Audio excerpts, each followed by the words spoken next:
All right, welcome to the New Jersey Devils 2019-20 Shotgun Season Preview. I know I've got at least a couple of viewers out there from my quaint subscription numbers who've just been chomping at the bit waiting for this preview. Thank you for your patience. Let's get started, not to burst your bubble, but with last season's statistics.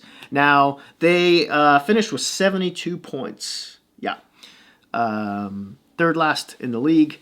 In their division, they finished 8th. Overall, 29th. The offense was rated 25th.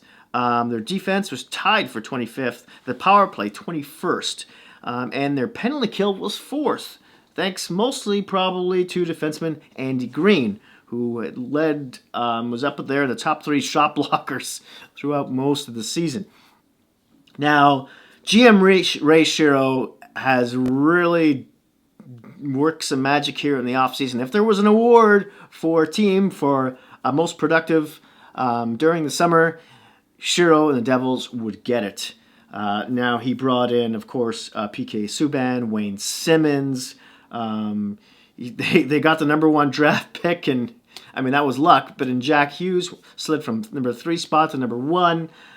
They also picked up some depth guys, and John Hayden probably for that 4th line winger spot, and Matt Tennyson on defense.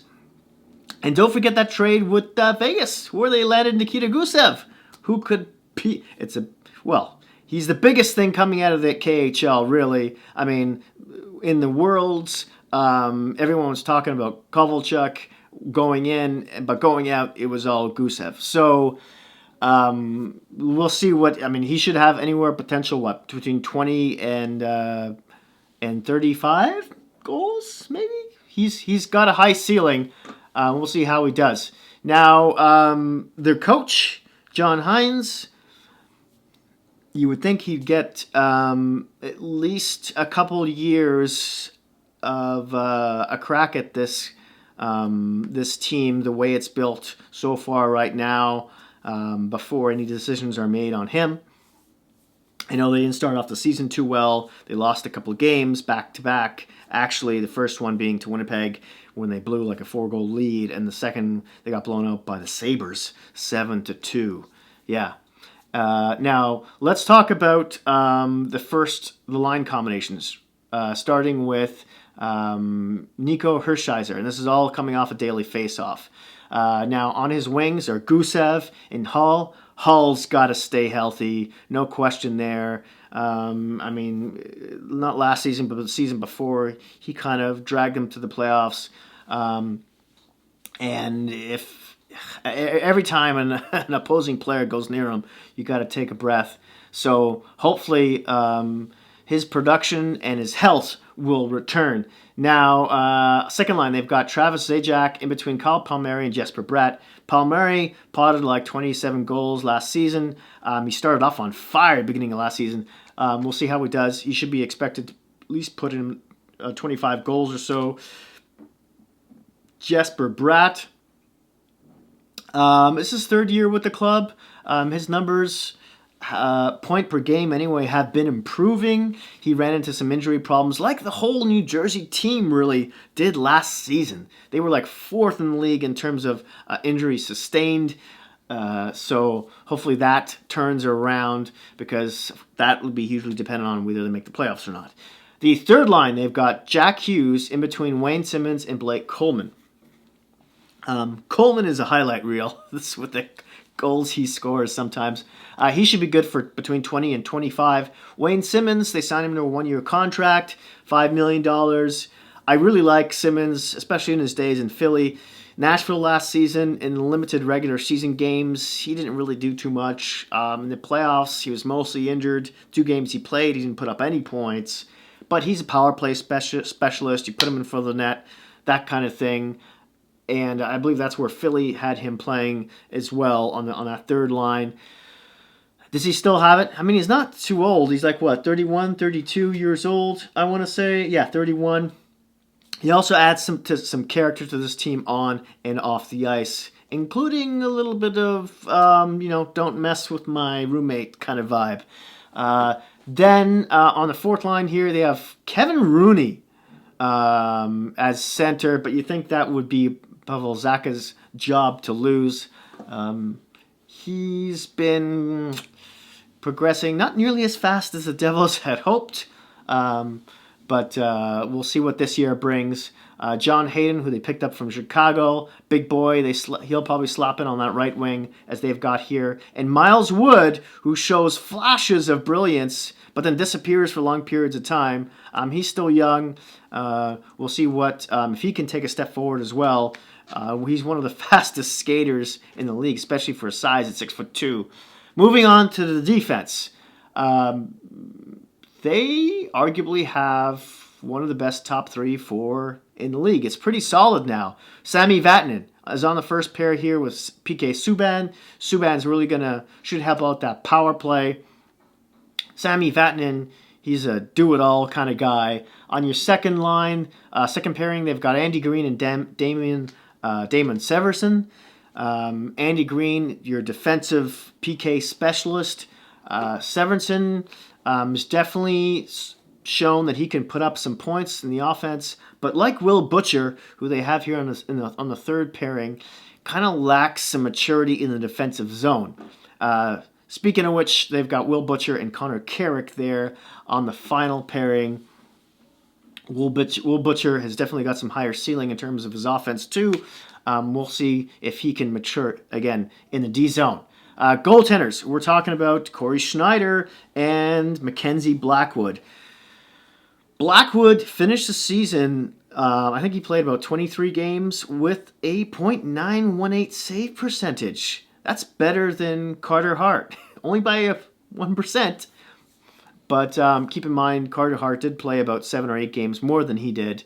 But still, that's very promising. He's a big goalie, 6'4". Talent-wise, he's got a high ceiling too. We'll see if he can do that consistently. Can he do it again? I would imagine he would do some sort of platoon job with Schneider, and we'll see how that works out. Now, speaking of Schneider, he hasn't had a good season, I want to say, since 2015-16, where he had, I'm looking at John Hayden here, where he had over a .920 save percentage, and ever since then he's been floating at just over .900. Now he's had hip surgeries and concussions and all that kind of stuff, which has been holding him back over the years. Just some unlucky. He's been unlucky with injuries. Now he's 33 now, and for the first time in a while, he's had an offseason where he's just prepared as opposed to nursing injuries. So that's a plus. Not only that, but he finished the season strong. And then he played in the Worlds for the U.S. and put up like a .920 save percentage. So that's promising. So we'll see. Now he's got 3 more years left on his contract. Could he do it again? Definitely. He's shown the pedigree in the past. And he finished last season strong. But you have to admit, it is a question mark, though. Both of these guys could do very well. And this is the X factor for Jersey. It's their goaltending. You could say Taylor Hall's health as well, but they've brought in some supporting cast when it comes to the offense. A lot of guys in there. They have 7 players at least could score anywhere between 15 and 30 goals at least on this roster now. And Hall himself, I'm sure he leaves the fans, wanting more in terms of how many goals he pots in, but he's good for a bucket load of points, 80 plus points in a season. It's this goaltending. Can the goaltending do it? Can Schneider bounce back, stay off the injured list? Can Blackwood continue what he did last year? And that's why when you ask, where do I think they're going to finish in the division, it's such a toss-up,